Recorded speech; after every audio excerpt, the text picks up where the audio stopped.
To use Dual Messenger to duplicate apps on Android, start by checking if your device supports this feature.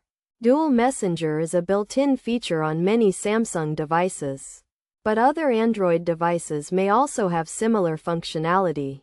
First, go to your device's settings menu. Look for the Advanced Features or Dual Messenger section. Depending on your device model, tap on Dual Messenger to access its settings. In the Dual Messenger settings, you will see a list of apps that are compatible with this feature. Choose the app you want to duplicate, such as Facebook or WhatsApp.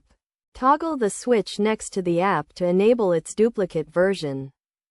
Once you enable the duplicate app, a second version of the app will be installed on your device. This second version is independent of the original app, allowing you to use two separate accounts simultaneously. To use the duplicated app, go to your device's home screen or app drawer and look for the cloned app. It may have a different icon or a secondary label to distinguish it from the original app.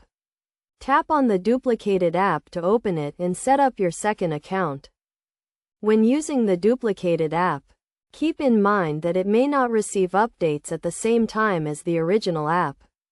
Also, some features may not work as expected due to the duplication process.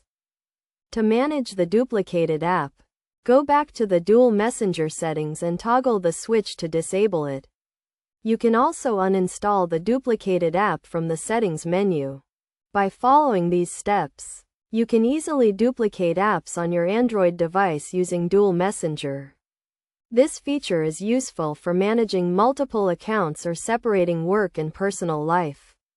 Remember to check the compatibility of the app and the limitations of the duplicated version to ensure a smooth user experience.